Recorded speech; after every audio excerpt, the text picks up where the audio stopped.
Recently, the Chinese president Xi Jinping took a trip to Russia. I am not going to give him the pleasure of calling him the president of China when he clearly didn't come to power through a fair election. The same can be said about Putin. They are both dictators who don't have the right to represent the people of their own country. Xi Jinping doesn't travel much, so it is kind of a big deal for him to do state visit. Most of the time he visits because there is an international conference and he has to go. So it is kind of a big deal when he visits one of the big countries. Last time something like that was in 2019 when he visited Japan. It is also an even bigger deal when almost the entire world is shunning Russia.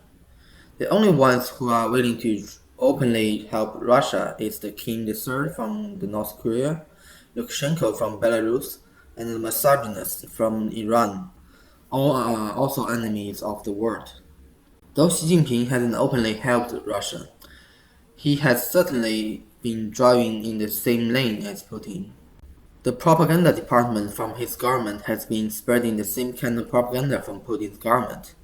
When the invasion by Putin first started, the state media from China couldn't wait to spread news of Russian victory in Kiev. Of course, that victory didn't happen. The state media of China jumped the gun and became a laughingstock. Now that Putin is losing the war, the Chinese propaganda machine is not happy. They couldn't defend Putin's loss, so they are calling it a strategic retreat, the same propaganda from Putin trying to make loss sound like a victory. On Chinese social media, they are even dehumanizing the Ukrainian people by calling them names. Recently, the US says that Xi Jinping is considering supplying weapons to Putin. That doesn't surprise me or most of the Chinese people. What surprised me is that the US didn't point out that Xi Jinping had already been supplying Russian secretly. Xi Jinping already openly supplied Putin with body armors and parts for drones. Ukraine soldiers has shared multiple pictures of electronic parts with Chinese writings from destroyed Russian weapons. Xi Jinping may not have directly supplied Putin with explosives, but he is certainly indirectly helping Putin in this war. By supplying Putin with body armor and others, Xi is essentially freeing up Russian military manufacturers from manufacturing body armors and others, so that they can focus more on manufacturing explosive shells and missiles. What Xi Jinping doing is basically getting away with supplying Putin with weapons on a technicality. Recent reports also show that Xi Jinping is supplying Putin with hunting weapons. With Putin lacking the ability to properly arm his dogs, I think we all know what those hunting weapons are really used for. The NATO is trying to calm itself by saying that it is not in the best interest of China to help. When has Xi Jinping ever cared about the best interest of China? What Xi Jinping cares about is his power.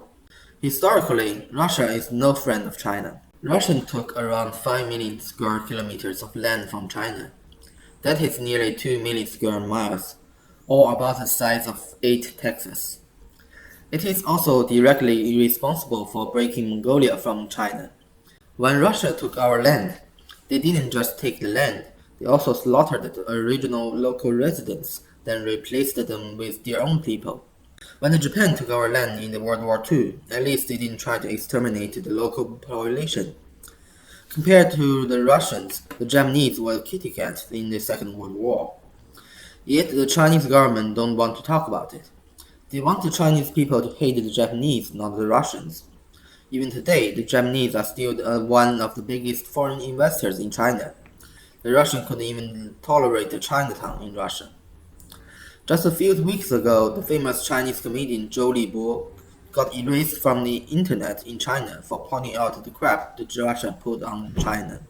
This probably has to do with how the Chinese government came into power with help from the Soviet Union.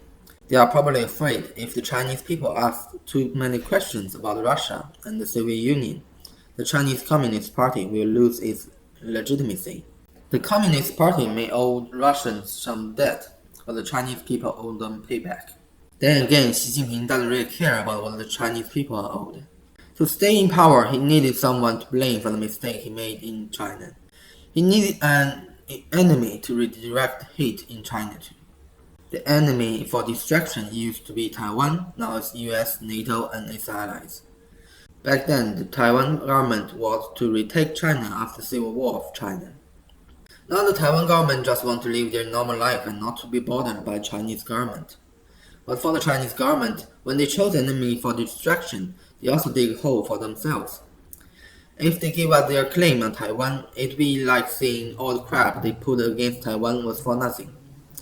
The patriots in China was so pumped up about taking Taiwan by force that if the government were to tell them to let it go, they would probably end up being taken by the same kind of people they pumped up. That was the conundrum of an authoritarian regime. Before the Second World War, the Nazis blamed the Jewish people for their own economic failure. When the Jews are all in concentration camp and the economy is still in a shithole, who do we blame next? The Nazis blamed on those who were fighting on the battlefield against them because of the war that they started. This is exactly what's happening now between Russia and Ukraine. The Russian economy is slowing down, so Putin needs a war to create an enemy to distract the Russian people.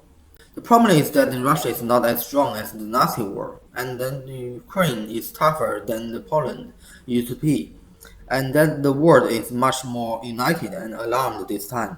Similar thing is probably going to happen to China and Taiwan. The world shouldn't be worried about the Chinese economy getting better. They should be worried when the Chinese economy is going down. The main reason why Chinese people tolerated this authoritarian regime is that it did provide economic stability. That is how Xi Jinping got to power almost unchallenged. But when the economy is going south, people are also going to blame the guys in Beijing whose lavish life isn't affected by the economic downturn. That is why Xi Jinping most likely will invade Taiwan and blame all those economic and social problems on NATO and the rest of the world for sanctioning against China. That is also the reason why Xi Jinping is supporting Putin, but not openly. The more this war drags on, the more he can blame on the hostile West. If Putin were to lose the war, the rest of the world will be able to start building the economy again. Then the Chinese will start to question Xi Jinping, the reason why Chinese economy is so shitty when the rest of the world is getting better. If Putin were to win the war and the West caved, then the Chinese will start to question Xi why the Chinese economy is not getting better when we are the leader of the political arena. As long as war drags on and NATO is preoccupied with Putin, Xi Jinping will also have the advantage of smaller resistance when he decides that he needs to invade Taiwan for distraction. I think Putin knows that too. The people of Russia are also skeptical of China. The only problem is that Putin is doing so bad on the battlefield that they are likely to lose without more lethal support from countries like China. Xi Jinping doesn't just want the war to drag on, he also wants to show the Chinese people his leadership is working. That is why he proposed that so-called peace deal. If that peace deal was used, then Ukraine will lose all occupied land, essentially legitimizing the war.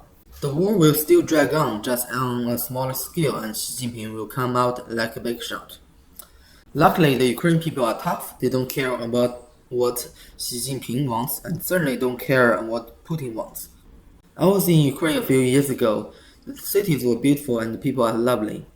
This sham meeting will probably end up with nothing good for the Ukraine. Putin will probably grovel for support from Xi Jinping in exchange for something else. Xi Jinping will probably give some form of support in exchange for something else. Just a few days ago, the Wagner Group alleged killed Chinese worker in Central Africa over the control of local men. Something like that is what Putin can trade for support. A deal between two scumbags will never be free. There's no honor between thieves. Putin is likely getting the shorter end in this deal. He has more to lose.